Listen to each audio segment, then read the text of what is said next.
This time we're going to make an unusual bar counter.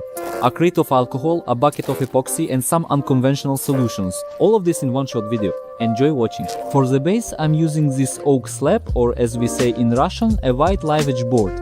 We're going to put it on the CNC machine, which we'll use to level it.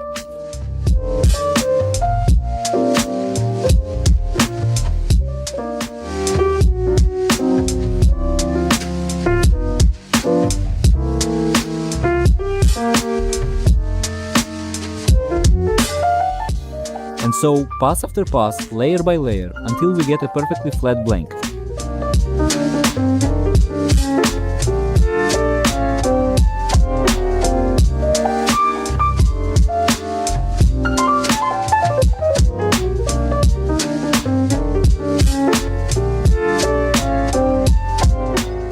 And once we have a perfectly flat blank, we start decorating the bar counter. For this we take a box of premium and not so premium alcohol. Well, not exactly a box, more like a bag, or rather a box that fit into a bag and then we arrange them randomly.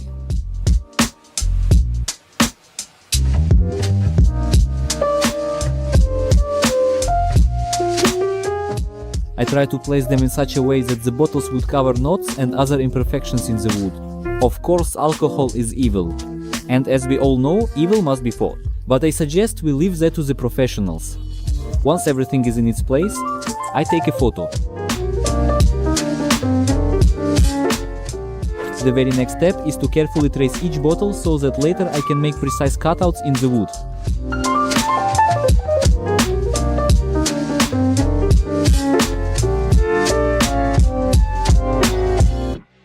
Using a spiral bit and CNC, we carefully make recesses for the bottles, based on the detailed photo we took earlier. As you can see, each individual recess is truly unique and specifically made for a particular bottle. Measuring glass, flask or mini bottle, there are so many different names for them. If I miss any names, please let me know in the comments.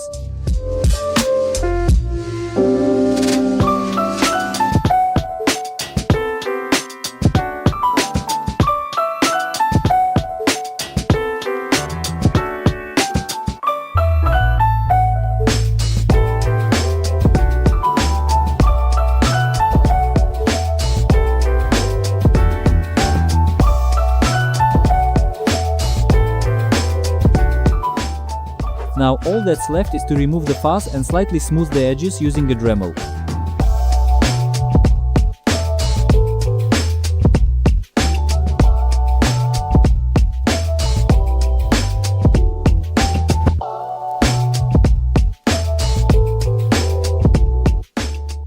To evenly sand tricky spots like these, there's a special machine.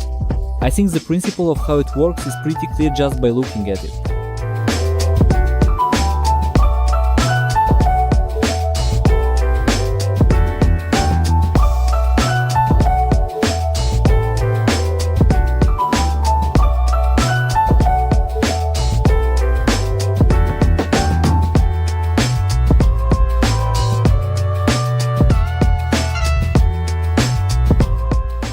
Now the tabletop is ready for pouring. All that's left is to prepare the filler. From experience, we already know that glass disappears in resin, or rather becomes invisible, and most labels get soaked with resin and end up looking unattractive. That's why I decided to protect the labels before pouring. To do this, you need to coat them with a matte varnish. Well, it doesn't have to be matte, it's just that I happen to have matte varnish on hand. But first, glue the bottles in place so they don't get blown away by the air. Now you can safely spray them with varnish.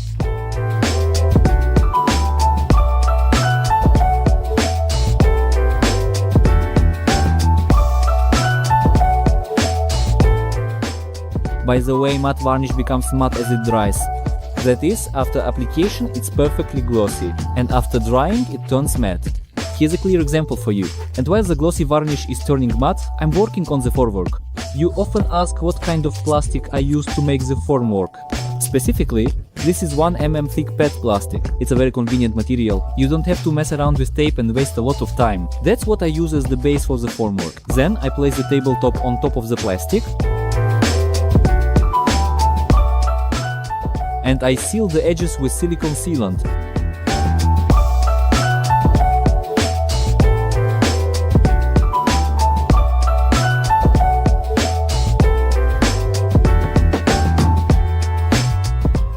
Now all that's left is to flip the workpiece over and the formwork is ready.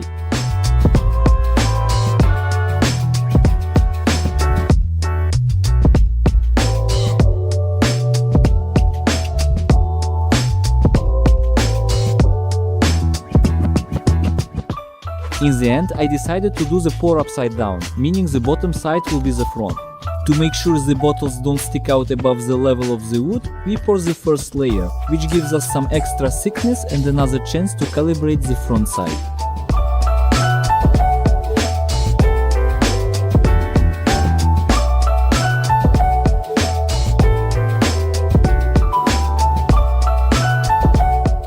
The main thing is not to mix up which slot is for which bottle.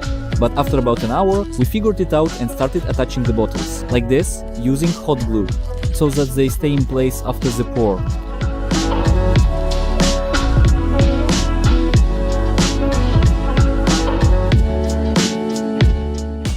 In total, we need to do 3 layers, and for this purpose a product called Crystal Epoxy from Artline works perfectly, since the pour layer is small and it dries within a day, which suits us just fine. I tinted slightly with blue dye. Here you can clearly see the streaks. There's a difference between the two components.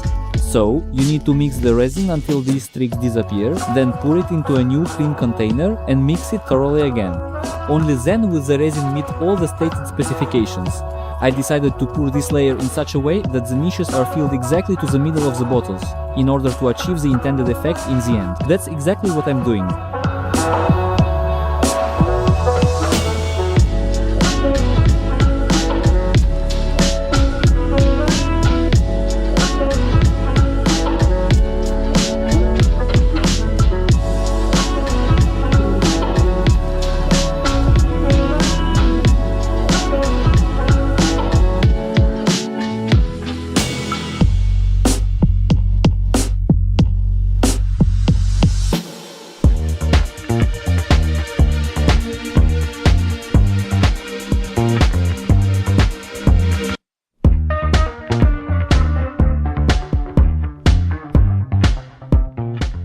As a precaution, I remove the bubbles with the hair dryer and leave it like that for a day.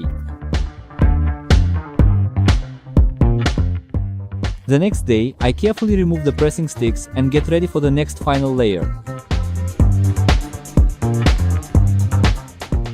Once again, we take crystal epoxy, but this time we tint it more strongly and make it bluer.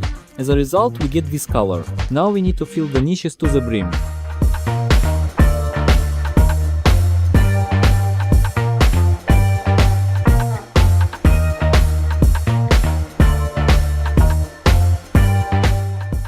After 2 hours, when the resin has become thicker, I add white pigment and make these swirls using a toothpick.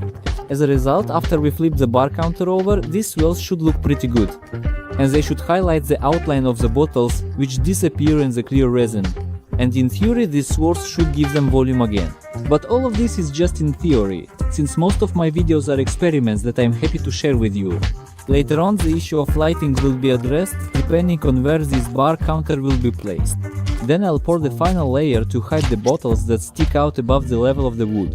The next day, we take apart the formwork.